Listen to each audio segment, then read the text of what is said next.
is we are on our candidate conversations. It is the 11th edition tonight. We are continuing to have lovely guests. As you would notice today, we have got Msehlobo. She comes from very far outside the country, but we are graced by her presence tonight. She is going to be sharing with us her journey, the CASA journey. She's not yet qualified to be a chartered accountant, but she is in a journey, a couple of steps away. But I am excited that she's with us today to just share a bit where she started from, where she is, and where she sees herself in future. And in her sharing her journey with us, I just hope that we are going to draw some inspiration and encouragement so that we take that along in our own journeys. By so saying, ladies and gentlemen, I just hope that you're fine. Please help me welcome tonight our lovely guest, exciting young lady. She is Msehlobo. Mamelo Dumela. Dumela, okay? How are you? I'm good, thank you. And hi, everyone. Okay. Everyone is hearing you. I just hope that everyone is also okay. I'm excited to have you. I'm excited to join this session. It's been quite a long time, but I'm excited to be here. Okay. You're not a stranger in our sessions. No, not at all. These sessions are actually what made me to be where I am at this point in time, because I was at this point sometime last year where I was listening to the sessions. Did you miss any? Not really, I didn't. All right. Okay. How was your day? How was your week? It's a chilly Friday. How was it from your side? Today the weather was a bit favorable on our side, and it was a bit warmer. And then the rest of the week has been hectic. Work is just crazy, but I can't complain. It's part of it. It comes with what we want after all. This is gonna be interesting because I think I'll take you through that question as time goes on, because you seem to be handling well work and studying, but I'm gonna come in with that question as time goes on. But just maybe to let everyone be at ease to know who is Msehlobo. Please tell us about yourself at a personal level. Where do you come from? I understand that you come from in Lesotho. That's why I said that you are coming from outside the country. You are coming from Lesotho. Were you born there? Okay, so yes, definitely I come from Lesotho. That's my birth country. And then sometime later on, my parents decided to move to South Africa. So basically, I have like two homes, both in Lesotho and here in South Africa. So here in South Africa, I'm based in Carltonville, which is in Gauteng. But at the moment, I have been like traveling for the longest time possible, because instead of studying in Gauteng, I actually studied in KZN for my undergrad. And then now I am doing my articles with PwC and I'm in Stellenbosch. So yes. Yeah, so you are not stable in one place since you were growing up from Lesotho up until now. How is it growing up in Lesotho? I can say Lesotho is a very small country. You can experience almost everything, and we have, instead of provinces, we have districts, and I've been to most of the districts in Lesotho, and it's quite interesting. It's not too different from the life here in South Africa, but what I can say is, yeah, it's not as diverse as it is here, because the majority of the people are Basotho. Yeah, and a few courses and Abatembu. Yeah. Oh, okay. Because I really thought that we only have Basotho, and I really need to try and learn Sotho as time goes on. I think I've got you to teach me. Yes, definitely. Any day, anytime. All right. Thanks, Mamelo. I just want us to understand where you come from with this desire of you wanting to become a chartered accountant. Where does it come from? Where did you hear it from? Did somebody share it with you? How did it come about? Okay, growing up, I have always liked saving. I was very like money savvy, like all the time I'd be cautious about the spending and all of that, and also loved a little bit of business kind of. And I guess I got that from my grandparents from my mother's side. So my maternal grandma had like a little shop. So during holidays, I would just visit her place, and that's where I'd just be enthusiastic about running the shop, helping out. And I felt like I was so good at maths and I would be doing the change and all of that. So yeah, that's where the passion started. And then my dad actually wanted me to do sciences. So then I tried to balance both, doing what I like, which is like the business, and then doing what my dad wants for me, which was the sciences. So high school, I did both the commerce and the sciences, and that went well. Even like for my, because when you are from Lesotho to come this side, you also have to do something like a bridging course. So even for my bridging as well, I tried to do that, but then ultimately I told him, no, I am not going to be measuring in sciences for university. I think I'm choosing like the commerce route. And he didn't take Yeah. offense. It's like, at the end of the day, it's your life. All I want is the best for you, and I'm here to support you. So then that's when I made a decision to say, okay, I'm going to take the CA route. And yeah, that's where my journey started. Did, did somebody tell you about it? Because I can understand where that passion about finance and you loving being in business. By the way, when you were still running that small business, did you steal some money? No, not at all. I am also one of very, like, they used to say I'm a sellout, like my siblings. So at home, my brother and my sister, my little sister, they wouldn't do anything in my presence because they knew that I would tell it as it is to my parents or to my grandparents. So that's why they trusted me in the shop. So no. Okay, all right. No, I understand that. Somebody told you about chartered accountancy, or you got interested in it, maybe when you're at university. What did they sell to you about chartered accountancy? So to some extent, from my high school, would have those visits and career expo visits and all of that. So that's when I learned more about chartered accountancy. But the one that I learned about was the one that we have in Lesotho. So in Lesotho, it's not the same way that you get to it as we do here in South Africa, because they do it based on, I think it's the UK or something, and then through the Center of Accountancy. So then that's where I had an idea of what's going on into becoming like a chartered accountant. And then I was privileged to actually join South Africa before, right after my high school, where now I learned about the CA route. And at that point in time, that's when now University of Zululand was starting the whole project of getting accredited. And I was lucky enough to get the sponsorship. I was like one of the first group to join the project. And then that's how I got into the whole SAICA stream. Okay. In fact, you let me on nicely there, because I want to take you through your undergrad journey when we are studying accounting in KZN. But just maybe to help those that haven't joined us before.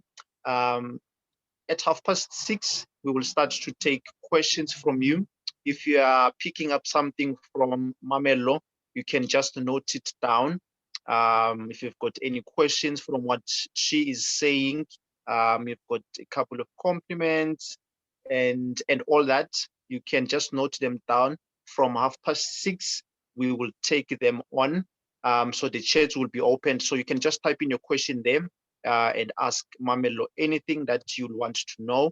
Yeah, let us engage. Let us engage with her. I saw Andolin is around. I also saw Yonela is also around. Yeah, let us just engage. From 6:30, the chats are going to be on. Mamelo, back to you. How is the journey when you start to attend in KZN at the university, the undergrad qualification? Was it difficult? What were the challenges that you've encountered there? The journey from at the beginning, first year and second year was still very interesting. That's where you still feel like you have everything under control. And maybe third year to some extent. And then fourth year, that's where now I felt that, yeah, the real deal is here. The challenges are here. Because that's where now I felt performing below my own set standards. And it wasn't nice. It was a huge adjustment that I had to do. And then to even make it worse, I think maybe I didn't adapt too well because at that point in time, because I was under Tutuka, there are certain percentages that you have to obtain in order for you to be able to continue into postgrad. And at that point in time, we had two options to do your postgrad with UCT or with UJ. So at that point in time, that's where one of my first stumbling block came, and I didn't do so well in my undergrad. I didn't qualify to do my postgrad with UCT or UJ at that point in time from the program. So then I was left with a question as to what do I do now? Because it meant for me, because financially I couldn't afford most of residential universities. It was a matter of how do I move on with this career, because as much as I didn't pass, it didn't mean I have to stop or the dream stops. So then I'm a very resilient person. Then I had to explore different ways that I can like pursue the dream. So then what I did, now I then applied to UNISA, and then I was told that I have two options, which is to do the bridging course, or because I can't get into CTA because I come from an accredited university. Then I was like, but bridging course, I don't think it's going to take me too long. Then what I did, because I know everyone else that I know that came from University of Zululand actually did the bridging course, but rather I took a different route. I registered for internal auditing. And then after I registered for internal auditing, the main reason I was doing that is so that, because I was now tutoring part-time at University of Zululand, is so that I could save money to do my CTA. Because I did a few inquiries, and then I was told that, yes, if I do it that way, I will then have to do CTA 1 and then CTA 2. And then I was like, I think I can take that route, because ultimately I have something to fall back to, which is the qualification in internal auditing. Yeah. Then I did that, and then I passed my internal auditing first time, and then I then I got accepted for CTA 1. Luckily, I passed it first time, and then CTA 2 passed it first time, which was nice. Then now came ITC. Yes.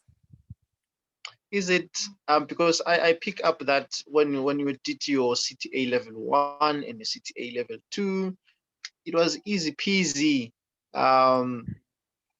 First attempt, was it not? No, it wasn't. It took a lot of sacrifice, and like I said, I can be very focused and keep myself, like, my eyes on the target, on the goal. So at that point in time, I had to do a lot of sacrifices because I was working at that point in time, tutoring at University of Zululand, and it was a lot of work. So then what I did was to make sure that I don't compromise my studies, and I also don't compromise my work, because it meant if I compromise my work, I can lose it anytime, and therefore I won't be able to afford financing my CTA. So a lot of hard work went into it, which is now what kept me going was I knew that motivation would just get me started, but it won't keep me going. And then I Yeah. knew that I had to go on in even on bad days, even when I don't feel like it, I still had to hold on. So then Yeah. that came from a lot of how bad do you want it, how much do you want it, and where are you heading to, which is where I am now. And so now the stumbling block was doing ITC the first time. So then ITC the first time I failed, and it was a huge shock. It was too painful because at that Was it point in because time, mhm, was it because maybe um, you hadn't experienced that kind of fail when you're doing CTA, that it was so much painful? it was, and also it was because at that point in time there was too much adjustment in my life. I had moved to a new province. I had started a new job. I had a You lot must of stay culture. in the same place. I had to like adapt to the new culture. So there was just a lot going on, and I was like, how do I like go through so much in 1 year in such a short space of time? And how am I even going to cope to pass ITC the second attempt? Like there is no way. It just seemed so impossible. But you know, sometimes they tell you that no man is a loner. So then I knew that I can't always have the strength. I can't always be motivated. I can't always know what to do. So then I made a very courageous decision, which was, what do you do now from here? Then I contacted my mentor. So then I told him I have failed and it hurts and I don't want to be here again. And then he's like, so what's your plan? What are you going to do? I'm like, I'm going to join Endunamo. And then he's like, we will have this conversation when you are ready. I was like, what is this guy? You know, when you don't want to hear such a response. Yeah. And then I was like, I thought that was a plan. He's like, no, that's not a plan.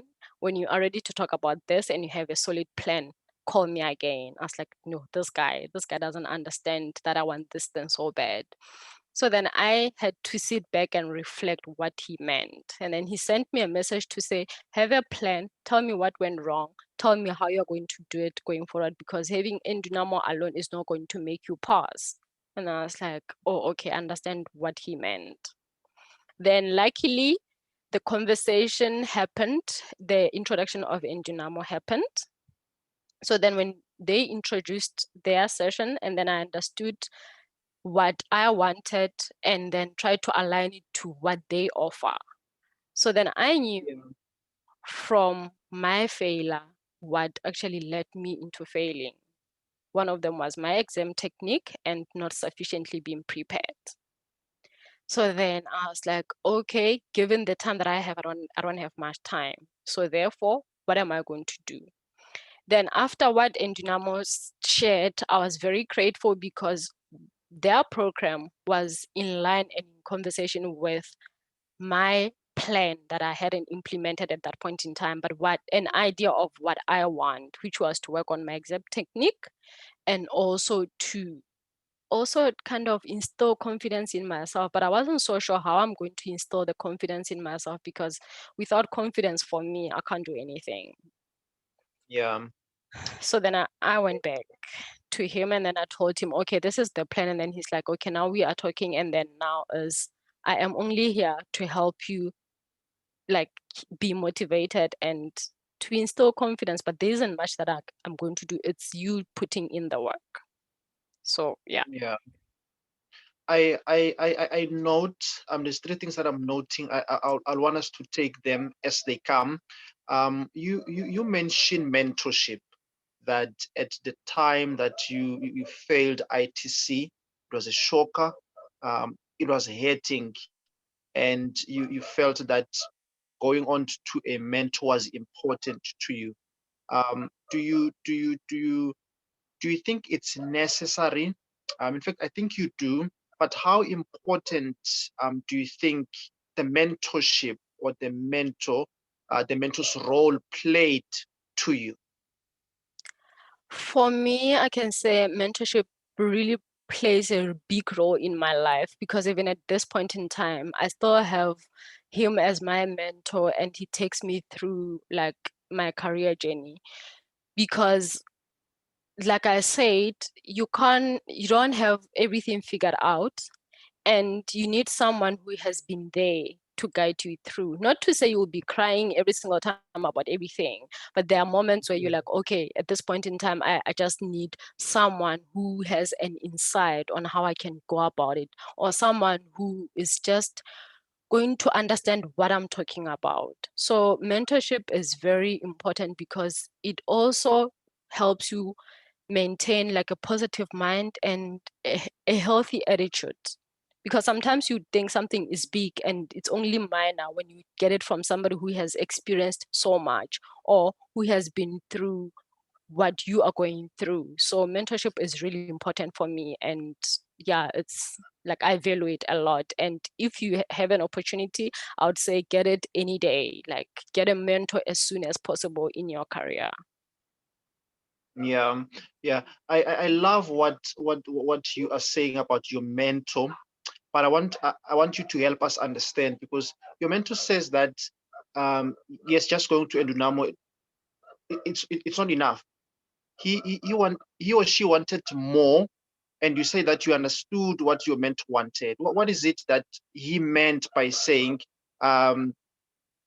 just being at Endunamo is not enough? What more did he want? What more did she want?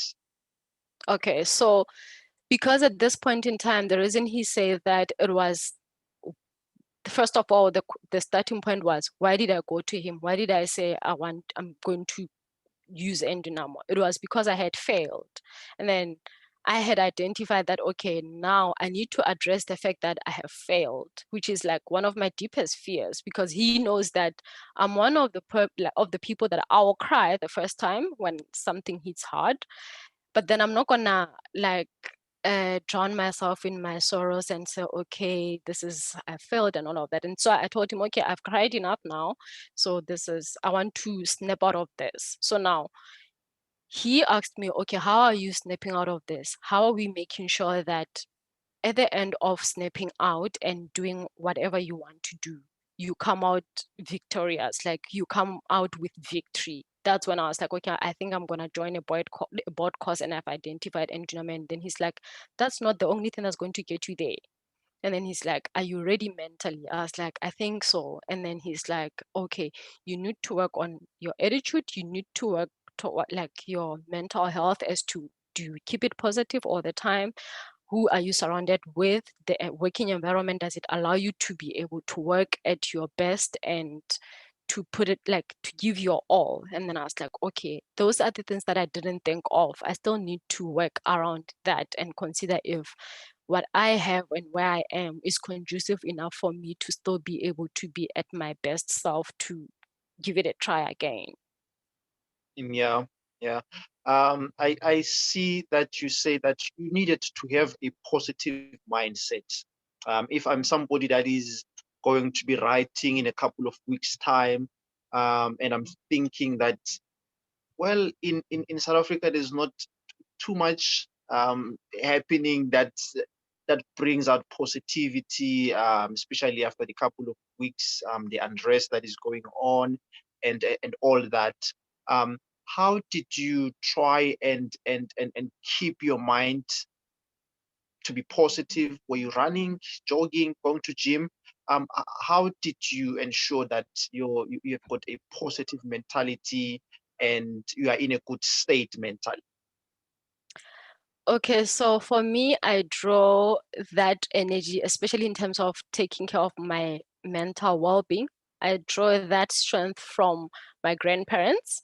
They don't understand the career I'm in, they don't understand the journey I'm taking. But once I speak to them, they always have words to assure me that you can do this, you can, like, you are capable enough, like, you are at the point where you can overcome anything. And I'm also a Christian, like I'm a believer. Like my grandma would like hit me if I don't pray. So it's that thing of sometimes my family plays a better role in terms of making sure that my mental health is in check. And my dad as well, and my siblings all the time, they would always be supporting me. And sometimes you need to hear it from someone that you can do it, that you are enough, like you have the strength. And yeah, so all I'm saying with this is try as much as possible to identify the company that you keep, and that company that you keep should always be instilling confidence in you, should always be encouraging you. Yes, of course you will have challenges, but then don't let the challenges bring you down.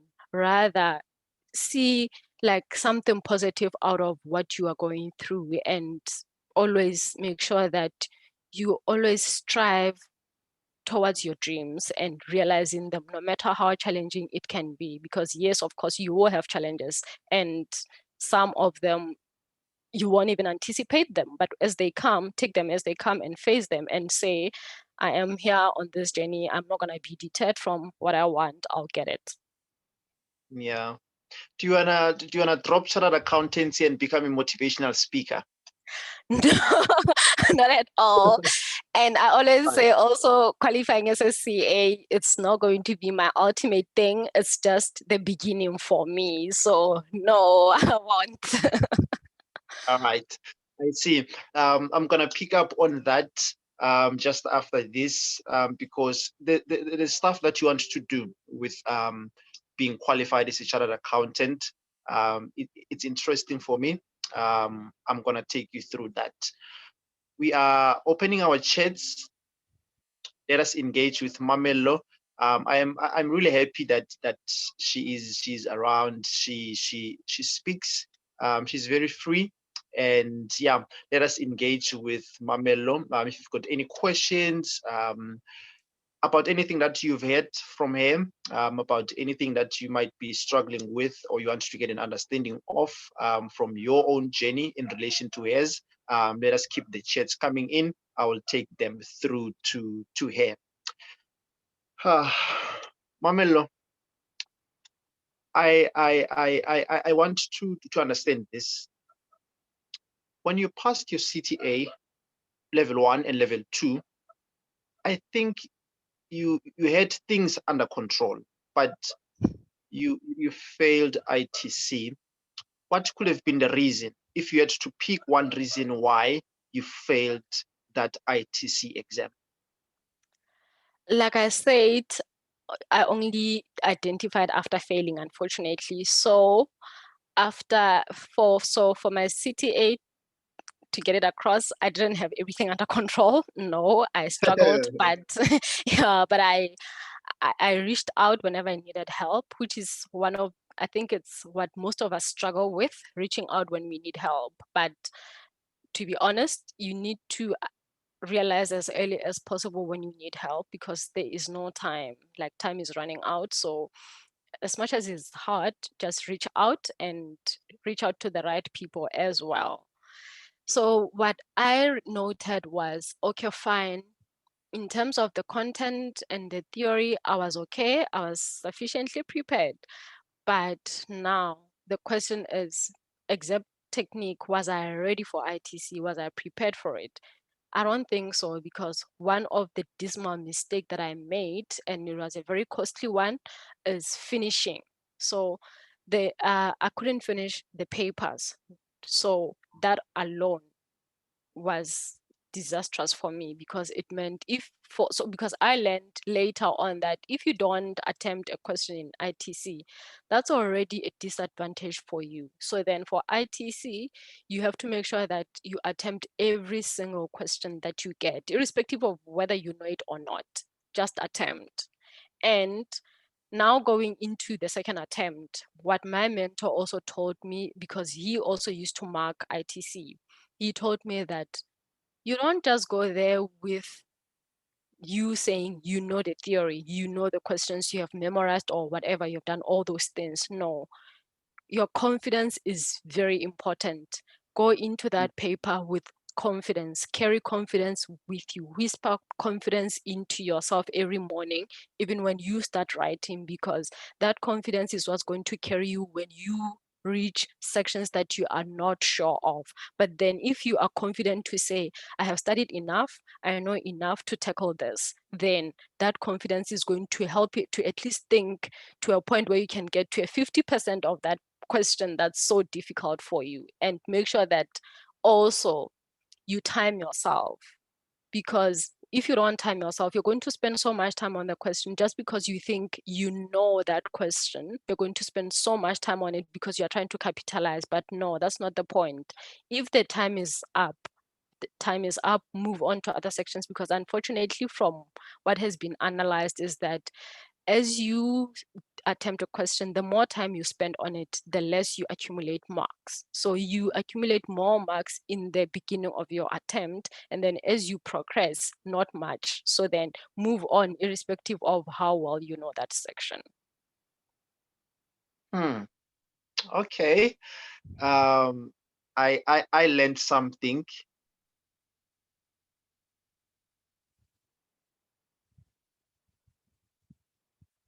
Caesar, you're You through muted. because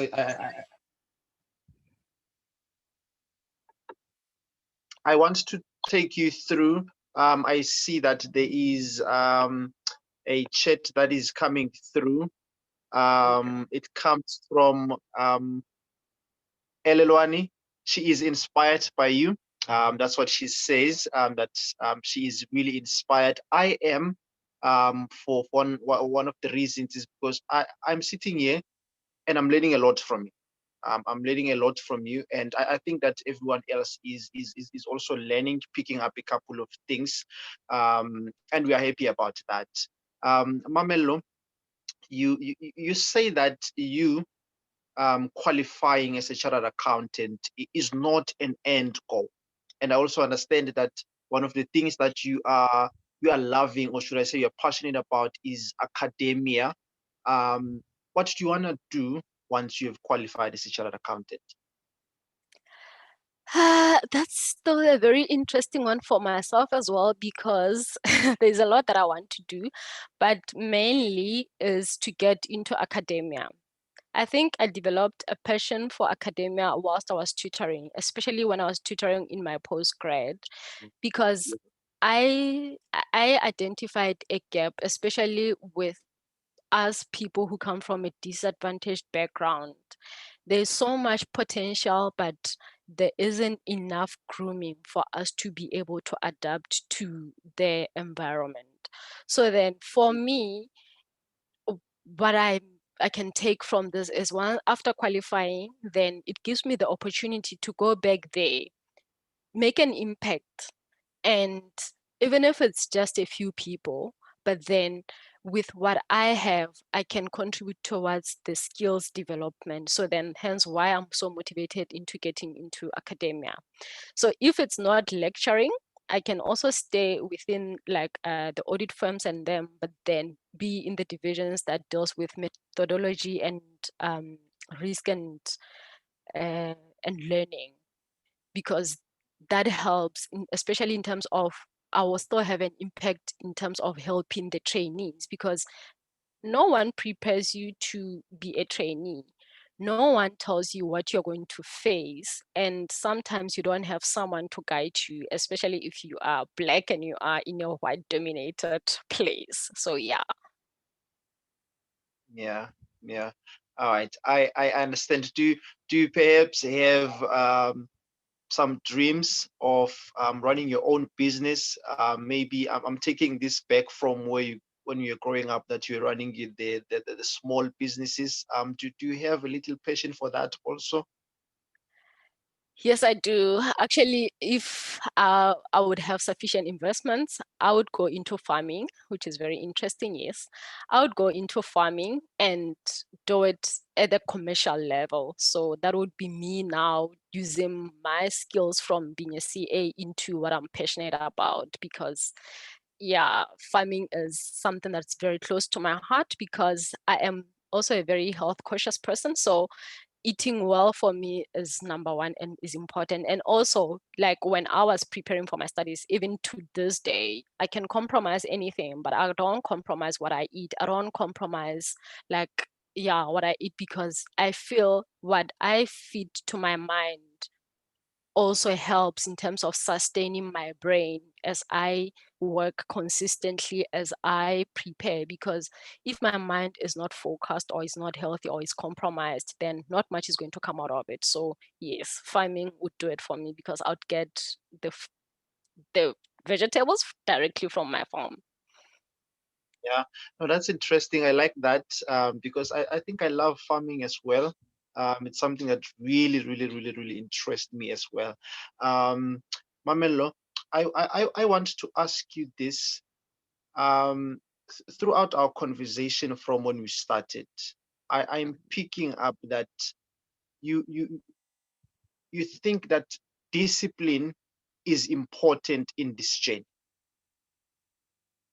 Yes, definitely. So what I can say is, like I said initially when I started, that you can get motivated maybe like 2 days in the 5 days of the work, okay, in the 7 days of the week. But then what's important is working consistently, and consistency comes with discipline.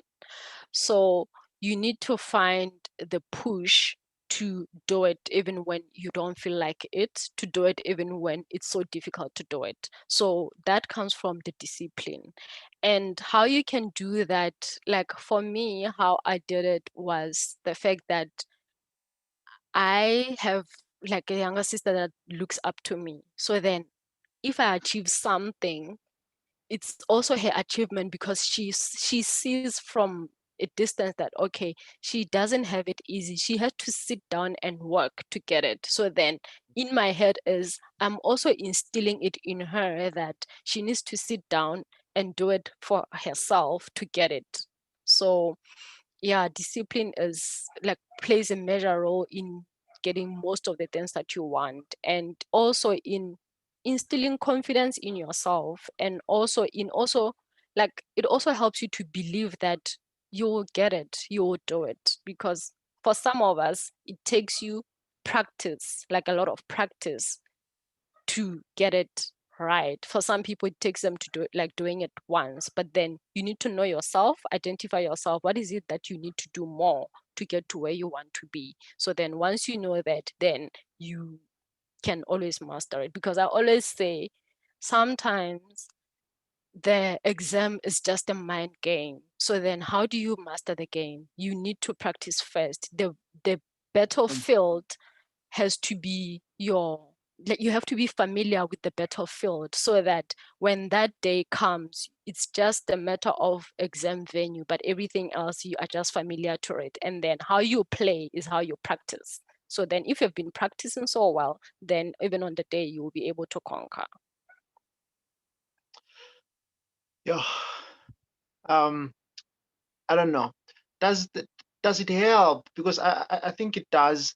To view an exam as, in fact, when before you go to the exam and you think that, okay, I'm practicing this because I'm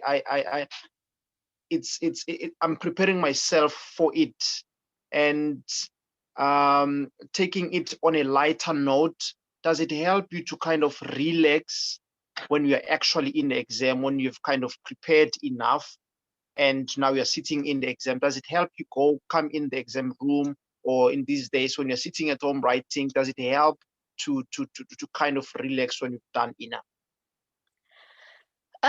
For me, I've never felt like I've done enough when I prepare for exams.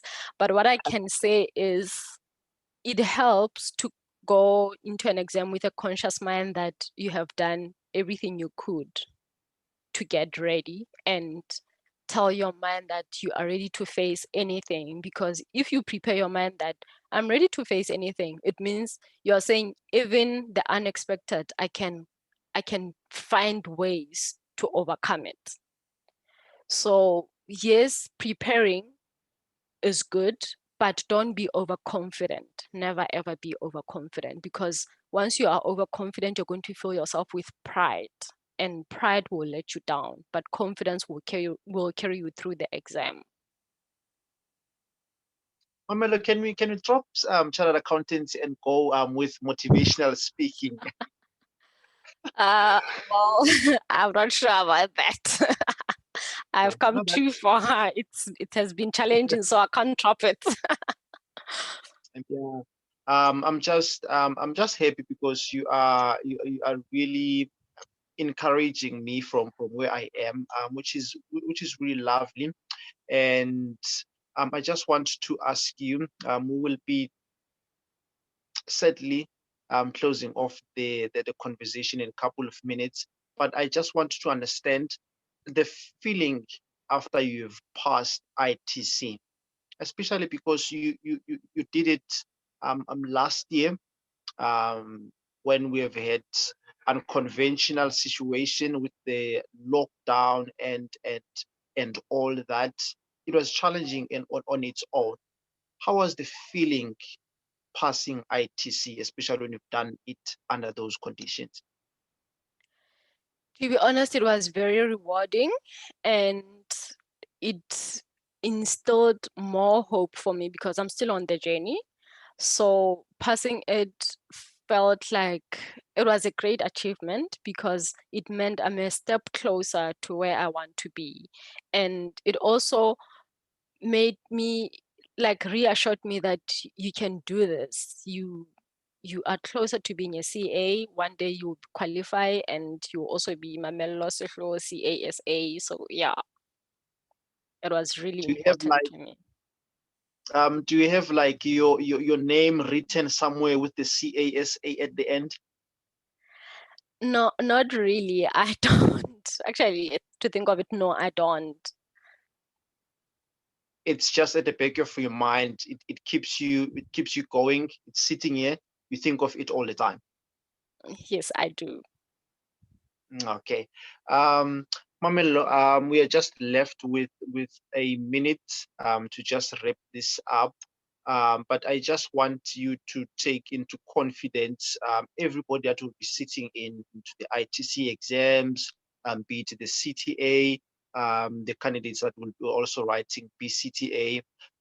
What would be your word of advice for those candidates in terms of cooling themselves down, but just generally the word of advice that you would give to everyone, reflecting also from your journey as well to them?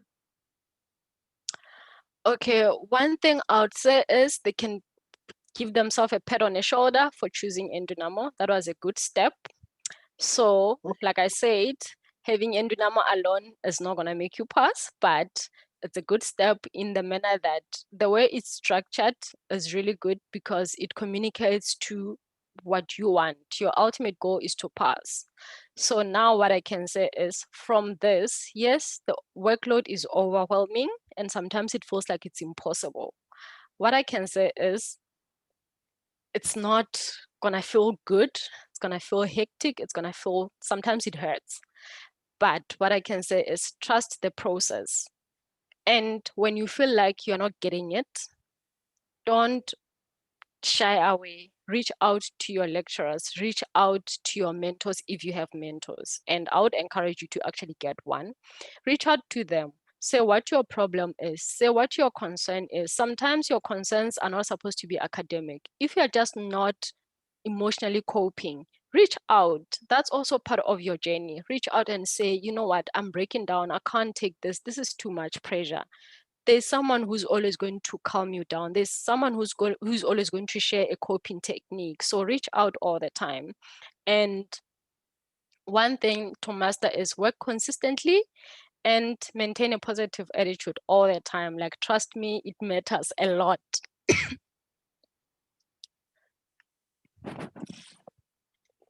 So yeah, working consistently, it matters a lot, and being positive, it matters.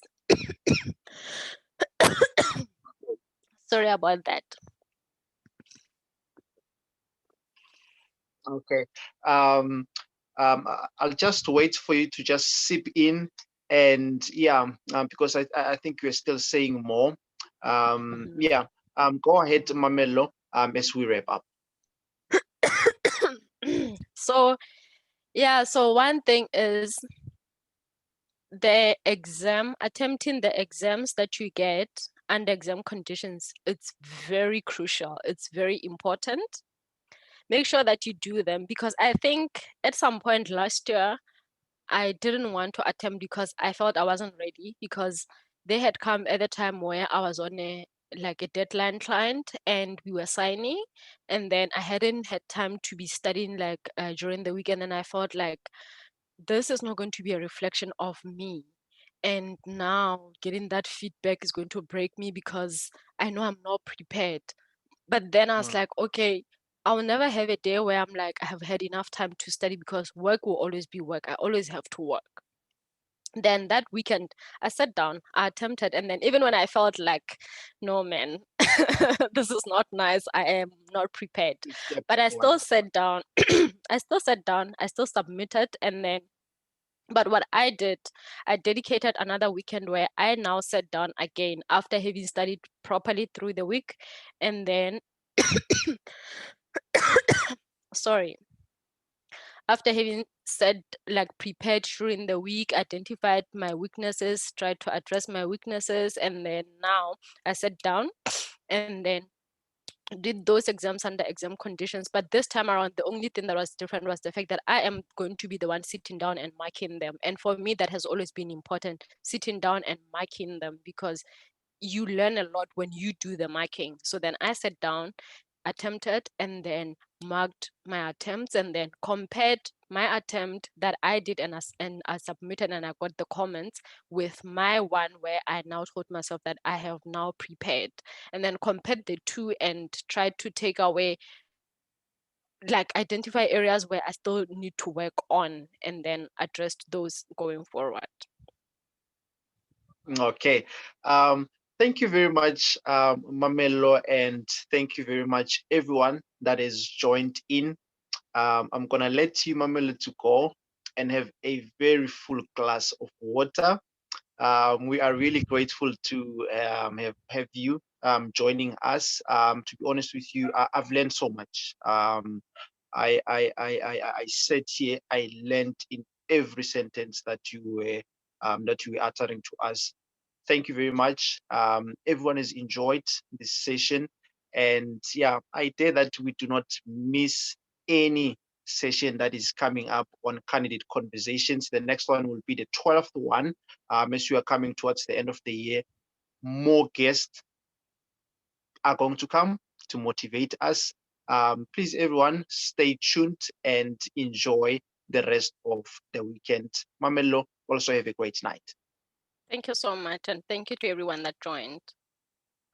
All right. Thank you very much, everyone.